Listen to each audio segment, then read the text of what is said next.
Bonjour,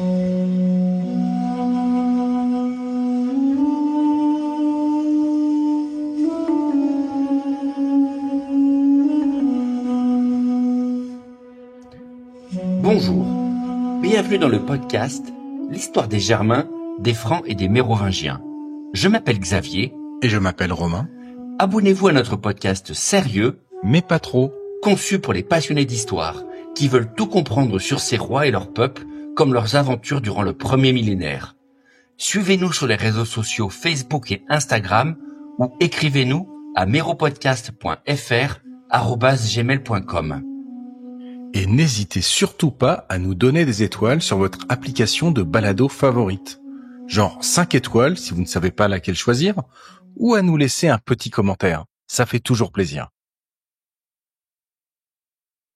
Épisode 62. Quinte royale. Le début du VIe siècle démarre sur un demi-succès pour Clovis et les Francs. Même s'ils se sont tirés du guêpier avec le retournement de veste en Burgondie, ils restent quand même bloqués sur la rive droite de la Loire et la partie nord de la Gaule, sans beaucoup plus de possibilités de s'étendre au sud avec les deux royaumes Burgonde et Wisigoth qui leur barrent maintenant la route.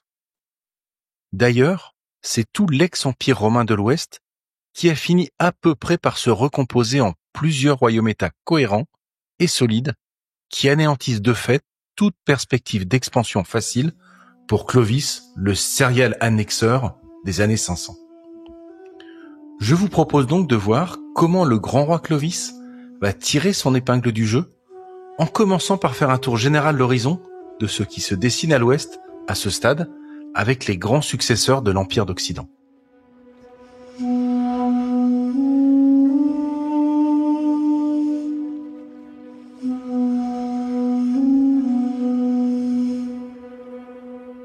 L'ex-empire romain, terminé officiellement en 476, s'est principalement recomposé 25 ans plus tard en 5 grands territoires.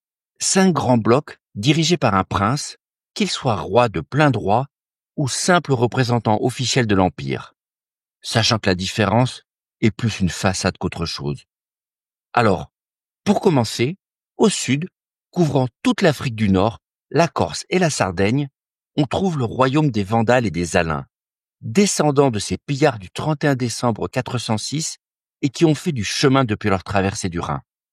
Des hommes qui, une fois leur grand pillage de Rome en 456 terminé, sont retournés vivre tranquillement dans leur riche royaume qu'ils pilotent depuis Carthage, là où se trouve la ville moderne de Tunis.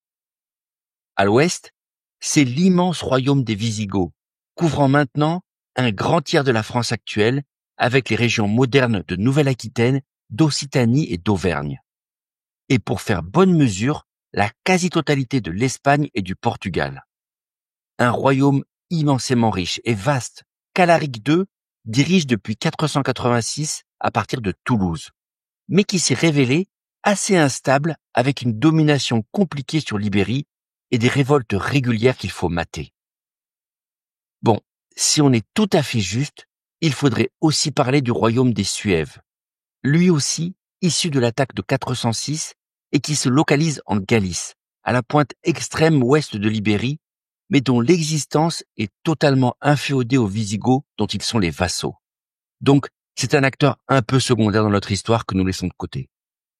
Alors, si on continue le tour de l'Europe de l'Ouest, viennent ensuite les Burgondes, unifiés sous leur nouveau roi Gondebaud et qui occupent non seulement la région Bourgogne actuelle, à laquelle ils ont laissé leur nom, mais aussi les régions Rhône-Alpes, la Franche-Comté et la quasi-totalité de la Suisse moderne. Et plus au sud, le tout nouveau royaume ostrogoth, piloté par Théodoric, l'organisateur du banquet sanglant de 493 à Ravenne. Alors, d'un certain côté, c'est sans doute le royaume le plus nouveau, puisque les Ostrogoths ne dominent ici que depuis une dizaine d'années. Inversement, ils ont pris le pouvoir sur l'ultime bastion du grand empire d'Occident, contrôlé par les derniers empereurs romains, les Honorius et les Valentiniens III au 5e siècle. Un grand territoire couvrant l'Italie moderne et une bonne partie des Balkans, une immense province voisine et toujours vassale de Constantinople pour le coup. Et le dernier arrivé, si on peut dire, sur la scène européenne, Clovis et les Saliens. Un nouveau roi entreprenant, mais pas tout puissant non plus, puisqu'il n'a pas unifié tous les Francs sous son autorité. Mais un roi à succès, et qui a même réussi à se tailler un immense territoire allant de la côte atlantique jusqu'aux rives du Rhin, et couvrant une bonne partie de la France du Nord et de la Belgique, et qui est devenu de fait le leader des autres petits royaumes francs indépendants qui subsistent, comme Sigebert de Cologne ou Ragnacaire de Cambrai. 5 grands ensembles donc, qui couvrent la quasi-totalité de l'ancien empire romain d'Occident, et qui sont tous pilotés par des barbares germaniques. Donc, tu nous as raconté des salades. Il y a bien une invasion de barbares finalement, puisque c'est 5 royaumes barbares qu'on a en remplacement de l'Empire romain. À première vue, mais à première vue seulement. Alors d'accord, à la tête des États, on trouve bien des hommes issus du monde barbare. Des hommes qui ont sans aucun doute amené avec leur entourage des traditions et des usages propres à leur peuple d'origine. Si on parle du royaume wisigoth à Toulouse ou du royaume burgonde à Lyon, c'est bien qu'en haut de la pyramide, on a des rois et une élite qui se rattachent culturellement au monde germanique et dont on peut tracer, pour la plupart, la généalogie jusqu'à des ancêtres venant d'outre-Rhin ou d'outre-Danube. Mais ceci dit, ça ne veut pas dire que l'Empire romain a été submergé par les barbares et leur soi-disant invasion. Plus simplement, l'Empire, qui de tout temps a été une dictature militaire, n'a fait que perpétuer cette organisation politique traditionnelle dans de nouvelles formes. En confiant le rôle militaire depuis le IVe siècle aux auxiliaires d'outre-Rhin, qu'ils soient laids, mercenaires ou libres, ils ont ouvert la voie du pouvoir à ces hommes, une fois qu'ils étaient assez accoutumés à la mode romaine pour s'intégrer dans le système et devenir capables de le contrôler. D'ailleurs, à l'exception de la Gaule du Nord et des Francs saliens, où objectivement des migrations au long cours ont préparé le terrain du royaume de Clovis, avec une intégration progressive, les 4 autres royaumes ne sont peuplés que d'une toute petite minorité de barbares en réalité, qui contrôlent l'appareil militaire. Et puis plus important encore, dans les 5 royaumes, s'il y a bien une caractéristique qui définit les rois et leur cour, c'est bien qu'ils sont tout à fait romanisés. Tous ces hommes écrivent et lisent tous le latin. Ils comprennent et utilisent le système légal et fiscal qu'ils ont hérité de l'Empire. Ils vivent dans les bâtiments avec tout le confort venu de la civilisation romaine. Théodoric, le roi des Ostrogoths, lâche d'ailleurs dans une formule célèbre qui résume tout autour de l'an 500, et je le cite, « Le Goth riche imite le Romain, et c'est le Romain pauvre qui veut ressembler au Goth. » Tout est donc dit sur l'ambition réelle de ces rois et de leur entourage, qui rêvent d'être respectés comme les aristocrates romains dont ils sont devenus les dirigeants. Et donc, dans tous ces royaumes barbares, ce qui frappe, c'est moins les caractéristiques spécifiques qu'ils ont conservées de leur culture d'origine, que ce soit leur coupe de cheveux ou leurs bijoux particuliers, mais bien la reprise et la continuation d'un État romain du point de vue du droit comme de l'administration. Ok, donc finalement, on a 5 grands royaumes qui ne sont pas vraiment barbares. C'est bien plutôt 5 royaumes romains dirigés par des épigones issus d'une élite militaire germanique. En fait, ce qui tranche vraiment dans cette belle symbiose germano-romaine, dans l'intégration parfaite de cette élite militaire dans le monde romain, ce n'est pas vraiment leurs vêtements bigarrés, leur chevelure de bitnik ou leur nom à coucher dehors. Non, la vraie bizarrerie, c'est leur religion. Car si on met à part Clovis et ses Saliens, les 4 autres royaumes barbares sont dirigés par un roi et une élite chrétienne arienne. C'est-à-dire les ennemis jurés des chrétiens nicéens qui définissent depuis au moins Théodose l'orthodoxie dans l'Empire. Alors bizarre oui ou non? D'abord, on l'a dit, ça s'explique historiquement. L'évangélisation des territoires d'outre-Danube, où vivaient les Goths, a été initiée dès le IVe siècle par le romano-goth Wulfila, comme on l'a raconté dans l'épisode spécial au sujet du petit Louveteau, et dont l'action a influencé tous les peuples de la région. Les Wisigoths ont été évangélisés les premiers, bien sûr, et puis, par dissémination, les autres peuples de l'Est, comme les Ostrogoths, les Vandales ou les Burgondes. Des peuples qui vont se retrouver à la tête des États de l'Ouest 100 ans plus tard. Or, le petit Louveteau a eu la bonne ou la mauvaise idée de les convertir à la version arienne du christianisme, considérée dès ce même IVe siècle comme une hérésie comme on l'a raconté en long et en large depuis Valentinien II et les autres. Alors, la question peut se poser du pourquoi de la continuation de cette version minoritaire et hérétique du christianisme au sein des 4 pouvoirs barbares de l'Occident. D'autant que cette différenciation leur crée une sacrée hostilité avec l'élite romanophile de leur propre État, qui contrôle la plupart des leviers économiques et politiques, et ce qui fait de leur spécificité religieuse une stratégie de domination originale pour le coup. Une bonne question à laquelle il n'y a pas de réponse toute faite. Alors, on peut évidemment mettre en avant les sentiments religieux sincères de ces hommes, qui, tous élevés dans une certaine foi, ne sont pas convaincus par les arguments des opposants nicéens. Après tout, les sentiments religieux sincères ne sont jamais à exclure, même chez des soi-disant barbares. Autre explication, la conception arienne de la Trinité, qui positionne le Fils comme inférieur au Père, alors que les Nicéens défendent une parfaite égalité, soutiendrait donc plus naturellement le pouvoir de ces hommes, en créant dès l'origine une sorte de hiérarchie céleste. Dieu le Père domine un peu le Fils, qui lui-même domine un peu son représentant royal sur Terre. C'est donc une bonne organisation pyramidale de l'univers pour des rois très récents à l'Ouest, qui cherchent tous des arguments forts pour justifier leur pouvoir. Dernière option envisageable, la volonté de ces hommes de maintenir une stricte différenciation entre leurs troupes de fidèles issus du cercle tribal et le reste de la population de leur royaume. Garder une foi arienne, c'est créer une barrière culturelle infranchissable entre ces deux groupes, empêchant les mariages et les alliances. Et en gardant un noyau dur ethnique totalement différencié, vous vous assurez de leur fidélité, vu que leur propre intérêt est bien trop dépendant du vôtre pour envisager la moindre rébellion. Difficile de savoir aujourd'hui si l'une de ces raisons était prépondérante, ou si c'en était peut-être une autre. Mais au final, cela ne change pas grand-chose. Après des années, voire des dizaines d'années au pouvoir, la classe dirigeante militaire des 4 royaumes reste distincte et différente des peuples conquis. Et pendant ce temps, Clovis, lui, pépère, est devenu l'allié objectif des évêques pour n'avoir pas rejoint le mouvement arien et être resté un vilain païen. C'est quand même bizarre. Oui, mais tout de même, ce maintien de l'arianisme au sommet de l'État, alors que tout l'Empire a basculé pour le christianisme nicéen, consciemment ou pas, donne l'opportunité à ces groupes tribaux de garder leur cohésion, comme on l'a dit, dans un monde où ils doivent s'imposer. C'est un état de fait, voulu ou non, et qui n'entraîne donc pas un véritable programme religieux de leur part. Car aucune forme de prosélytisme fort ne semble émaner de ces différents pouvoirs qui semblent donc tous s'accommoder plus ou moins de la situation. Si la plupart des chroniqueurs mentionnent des persécutions contre les Nicéens de la part des autorités barbares des 4 royaumes, cette vision est maintenant vivement remise en cause par les historiens modernes. Ces témoignages émanent quasi exclusivement de chroniqueurs anti-ariens, comme Grégoire de Tours, qui sont trop contents de faire passer leurs ennemis comme d'affreux bourreaux.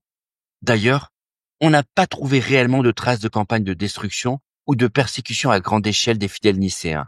Donc, un peu de scepticisme s'impose, en tout cas pour la Gaule. Même les Vandales ou les Visigoths, à qui on prête souvent les intentions les plus hostiles, n'ont apparemment pas cherché à éradiquer la foi dominante de leur nouveau territoire, seulement de s'en prendre aux évêques les plus hostiles. Mais là, on peut clairement se demander si leur raison était vraiment religieuse ou plutôt politique en fait, du fait de démêlés variés avec l'élite locale pour ces deux pouvoirs. Quant aux 2 autres royaumes, il semble bien que le christianisme nicéen soit encore plus largement répandu, là encore quoi qu'en disent les chroniqueurs, et notamment en Burgondie, où c'est là une bonne partie de la famille royale qui a même fini par devenir nicéenne, à l'exception donc de Gondebaud. Un roi qui entretient quand même d'excellents rapports avec ses évêques nicéens et qui laissera son propre fils, le prince Sigismond, se convertir. Donc, autant dire que la persécution des Nicéens par les Ariens au 5e siècle au royaume de Burgondie est une vaste plaisanterie. Ce qui explique évidemment le contexte religieux derrière Chrodeschild, la princesse burgonde que Clovis a épousée en 502 pour poursuivre notre chronologie. Évidemment, Chrodeschild est nicéenne, comme une grande partie de sa famille, et c'est armé d'une foi personnelle bien ancrée que la princesse va rejoindre la cour de Clovis une fois les accords de paix signés entre les 2 royaumes. Oui. Alors c'est vrai qu'on va faire de Chrodeschild, ou Sainte Clotilde, comme nous la connaissons aujourd'hui, la grande force derrière la conversion de Clovis. Et nous allons en reparler bientôt. Mais si on soupçonne Clovis d'être un brin calculateur, ce qui est clairement mon cas, on peut aussi imaginer qu'il ne l'a pas choisi que pour son côté bonasse. Parce qu'une princesse chrétienne nicéenne lui fournissait un atout majeur pour sa politique de rapprochement avec les évêques et pour la lente accoutumance de l'esprit de ses guerriers à l'idée d'une conversion. Enfin, c'est une façon de voir les choses. Sinon, pour ces histoires de religion, ça veut dire que tout le monde est heureux et tolérant dans l'Empire romain et que la paix et l'harmonie règnent enfin sur les 5 royaumes? Alors pas vraiment. D'abord, il y a encore des luttes avec les voisins turbulents des uns et des autres, que ce soit les Alamans pour Francs et Burgondes ou les tribus berbères pour les Vandales. Après tout, depuis des siècles, il y a toujours eu un barbare plus barbare que toi pour venir mettre la pagaie dans ton royaume ou à ses marges. Et cette situation ne change donc pas vraiment au début du VIe siècle. Et puis, maintenir la paix entre tout ce beau monde reste un sacré défi, avec de la concurrence forte entre royaumes et une bonne dose d'animosité entre tous ces rois, tantôt alliés ou tantôt ennemis selon les circonstances. Et pourtant, un homme va se dégager comme artisan de paix à cette époque, un souverain qui tente de s'élever au-dessus de la mêlée pour imposer le calme dans l'ancien empire. Et non, ce n'est sûrement pas Clovis, qui, comme vous l'avez compris, s'est déjà fait remarquer comme un sacré générateur de bazar. D'entropie, Xavier, d'entropie.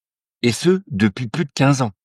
Non, cet homme, c'est Théodoric le Grand, le roi ostrogoth d'Italie, qui, dès sa montée sur le trône, se lance dans un programme ambitieux. L'homme veut sceller une paix durable à travers tout l'Empire de l'Ouest, tout simplement. Alors, n'allez pas vous imaginer que le roi des Ostrogoths est un hippie pacifiste perdu au début du VIe siècle. L'élimination brutale d'Odoacre durant le banquet sanglant de Ravenne en 493 prouve sans conteste le contraire. Mais, fort de sa mission de reconquête de l'Italie au profit de Constantinople, le roi ostrogoth s'est mis à rêver grand, très grand même. Théodoric a décidé de se positionner dorénavant comme le représentant officiel de l'empereur. Mais pas que pour l'Italie, non, pour tout l'Empire de l'Ouest, tout simplement.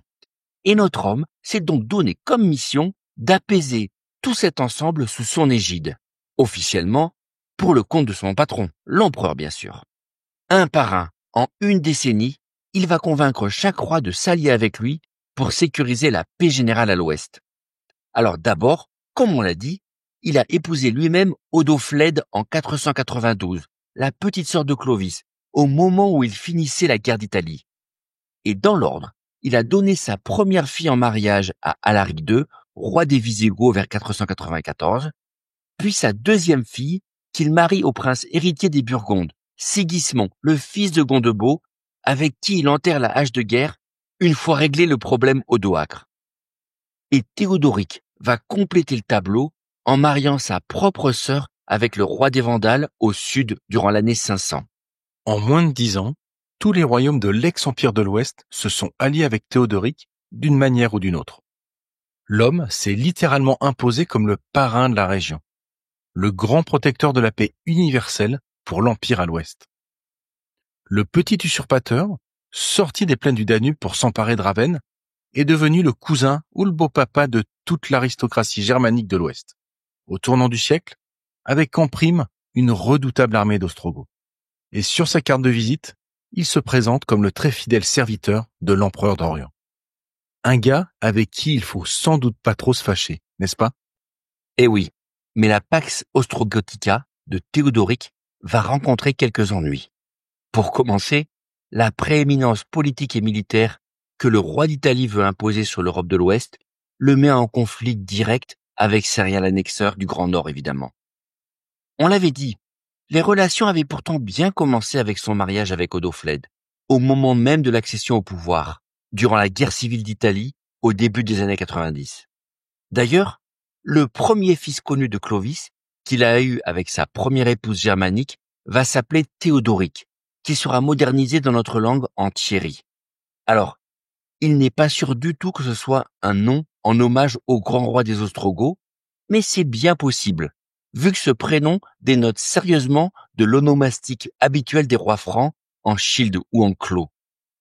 En tout état de cause, Théodoric le Grand va progressivement prendre ses distances avec Clovis. D'abord, en s'alliant avec un peu tout le monde en fait, et en quittant le partenariat un peu exclusif qu'il avait bâti au début de son épopée. Et surtout, en commençant à marquer un agacement de plus en plus marqué contre l'expansionnisme de ce réel annexeur au nord.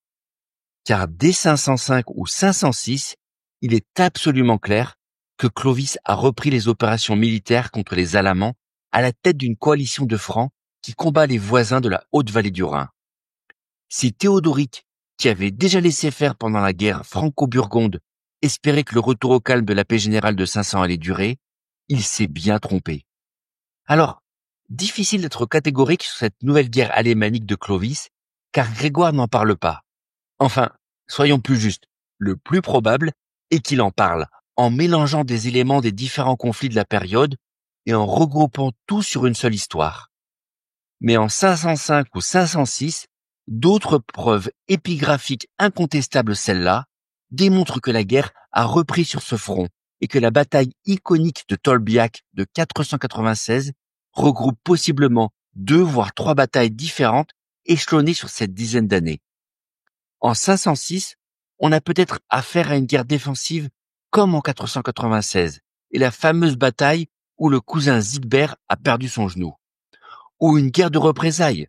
Une lettre de Théodoric à Clovis en 507 insinue que la première provocation viendrait en fait du roi des Alamans qui se serait parjuré d'un traité avec les Francs, peut-être suite à cette fameuse guerre de 496. Mais les représailles peuvent aussi cacher une guerre offensive déguisée pour être sincère, puisque Clovis a rarement fait preuve de retenue en la matière. D'autant que les Alamans sont devenus une proie plus simple à ce stade.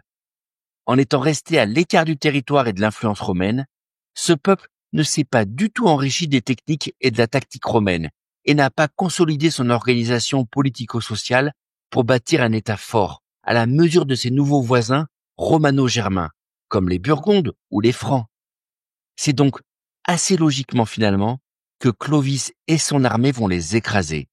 Probablement pas comme on le dit souvent à la bataille de Tolbiac et probablement pas en 496. Mais plutôt vers 506, provoquant l'anéantissement de la Confédération alémanique dans une autre bataille dont on n'a pas gardé le nom et lançant le début de l'annexion de l'Allemagne du Sud par les Francs. Attends, mais cette bataille dont tu parles, est-ce bien la gigantesque mêlée dont parle Greg le Mytho, où Clovis va voir la lumière divine et choisir le baptême sur le champ de bataille pour se sauver les fesses? Et une fois n'est pas coutume avec Greg, une grosse référence, pas subtile pour deux solidis, de l'évêque à la conversion de Constantin le Grand en 313, avant la bataille du pont Milvius.